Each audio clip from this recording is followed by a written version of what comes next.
সমগ্র বরাক উপত্যকা সহ বিভিন্ন এলাকার গুরুত্বপূর্ণ খবরের মধ্যে স্বাগতম। আজ হলো 11 ডিসেম্বর 24 অগ্রহায়ণ বৃহস্পতিবার। আজকের প্রথম খবরটি হলো মিয়া মুসলমান শব্দের পাল্টা জবাব পীর গোবিন্দপুরীর। বরাকে মিয়া মুসলমান নেই, অসমের মুখ্যমন্ত্রী ডক্টর হিমন্ত বিশ্ব শর্মার মন্তব্যর পাল্টা জবাব পীর গোবিন্দপুরীর। বরাক সফরে এসে মুখ্যমন্ত্রী মিয়া মুসলমান শব্দ ব্যবহার করেছিলেন, এর জন্য পাল্টা জবাব দিতে গিয়ে পীর গোবিন্দপুরী জানান, বরাকে মিয়া মুসলমান নেই, বরাকে বাঙালি মুসলমান, মণিপুরী মুসলমান আছেন। মিয়া মুসলমান শব্দটি অন্য কোথাও ব্যবহার করবেন, আমাদের বরাক উপত্যকায় নয়, কারণ বরাক উপত্যকায় বাঙালি মুসলমান বসবাস করে। এ বিষয়ে পীর গোবিন্দপুরীর বক্তব্য এসেছে। তিনি জানিয়েছেন, অসমের মুখ্যমন্ত্রী ডক্টর হিমন্ত বিশ্ব শর্মার বরাক উপত্যকার সম্বন্ধে ইতিহাস জানা নেই। যদি জানা থাকতো তাহলে মিয়া মুসলমান শব্দ ব্যবহার করতেন না। প্রসঙ্গে তিনি জানিয়েছেন, বরাকের 5000 পুরনো ইতিহাস আমার কাছে রয়েছে। যদি উনার ইতিহাস সম্বন্ধে জানা না থাকে বরাকের, তাহলে ইলেকশনের পরে আমার সঙ্গে সাক্ষাৎ করেন বা আমার সাথে বসেন, আমি উনাকে বরাক উপত্যকার ইতিহাস সম্বন্ধে জানানোর চেষ্টা চালাবো। বরাকে এসে যখন অসমের মুখ্যমন্ত্রী ডক্টর হিমন্ত বিশ্ব শর্মা বক্তৃতার মাধ্যমে মিয়া মুসলমান শব্দ ব্যবহার করেছিলেন, এর পাল্টা জবাব দিতে গিয়ে পীর গোবিন্দপুরীর এ বক্তব্য এসেছে। পীর গোবিন্দপুরী জানিয়েছেন, মিয়া মুসলমান শব্দ অন্য কোথাও ব্যবহার করবেন, বরাক উপত্যকায় নয়, বরাক উপত্যকায় বাঙালি মুসলমান, মণিপুরী মুসলমান বসবাস করে। 5000 পুরনো বরাকের ইতিহাস রয়েছে। আমি ইতিহাস সম্বন্ধে জানি, আমি দেখিয়ে দিতে পারবো।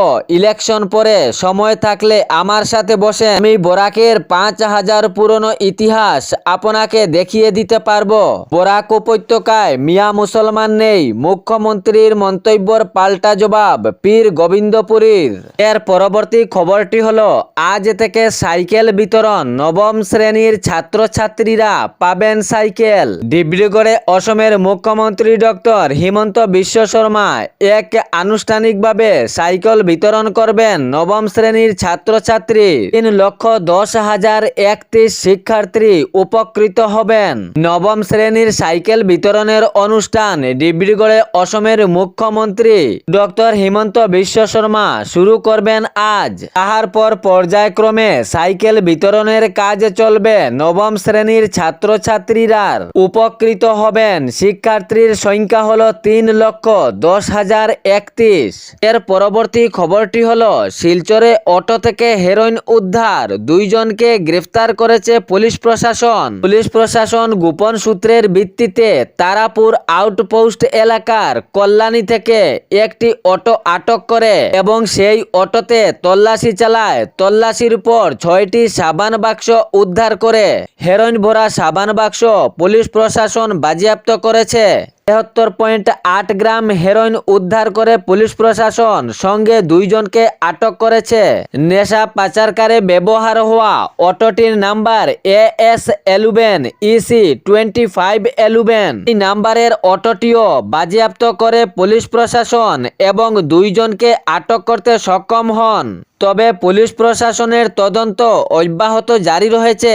আরও কোনো সূত্র পাওয়া যায় কিনা পুলিশ প্রশাসনের এ তদন্ত অব্যাহত জারি রয়েছে। আবারও কাছাড় পুলিশ মাদক বিরোধী অভিযানে বিরাট সাফল্য অর্জন করেছে। 2 পাচারকারী সহ হেরোইন বাজেয়াপ্ত এবং 1 অটো আটক। এর পরবর্তী খবরটি হলো, বরাকে নতুন অরুণোদয়ের ঘোষণা। অসমের মুখ্যমন্ত্রী ডক্টর হিমন্ত বিশ্ব শর্মা জানিয়েছেন, যোগ্য হিতাধিকারীকে দেওয়া হবে অরুণোদয় প্রকল্পের অনুদান। যাহারা অরুণোদয় প্রকল্প থেকে বঞ্চিত বা যাহাদের অরুণোদয় প্রকল্পের নাম অন্তর্ভুক্ত করা হয়নি, তাহাদের আবার নতুন অরুণোদয় করা হবে। যোগ্য হিতাধিকারী দেখে নতুন অরুণোদয় প্রকল্পের অনুদান দেওয়া হবে। বরাকের বিভিন্ন প্রান্তে অরুণোদয় প্রকল্পের 3 সংশোধনীর সময় নাম কর্তন করা হয়েছিল, কিন্তু অনেক প্রতিবাদের পরও নাম অন্তর্ভুক্ত করা হয়নি।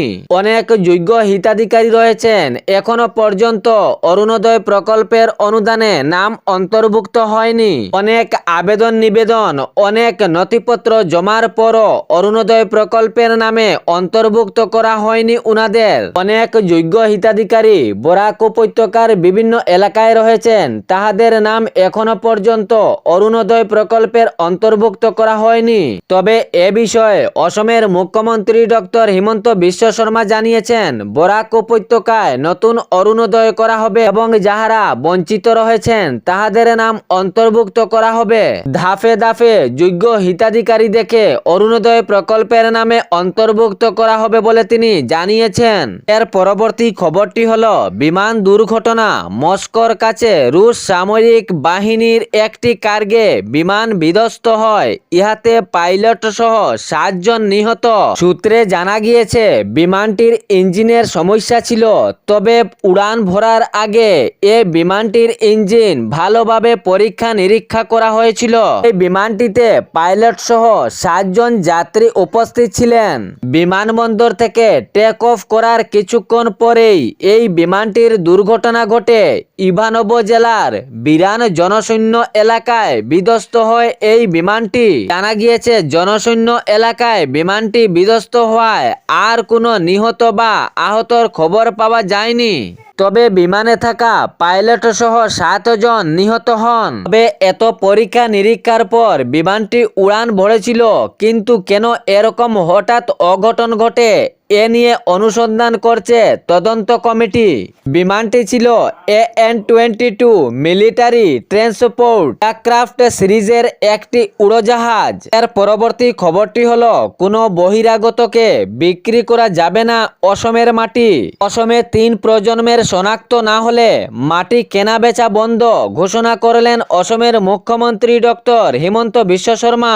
তিনি জানিয়েছেন, বিধানসভায় শীঘ্রই হতে চলেছে কঠোর আইন। কোনো বিদেশি বা বহিরাগতকে মাটি কেনা বেচা চলবে না অসমের যে কোনো প্রান্তের। গতকাল অসমের মুখ্যমন্ত্রী এক কথা প্রকাশ করেন, অসমের যে কোনো প্রান্তের মাটি কেনা বেচা চলবে না কোনো বহিরাগতর কাছে, কোনো বিদেশির কাছে। অসমের মাটি কেনা বেচা বন্ধ। অসমের মাটি কিনতে হলে 3 প্রজন্মের শনাক্ত হতে হবে, তাহার পর মাটি কেনা বেচা।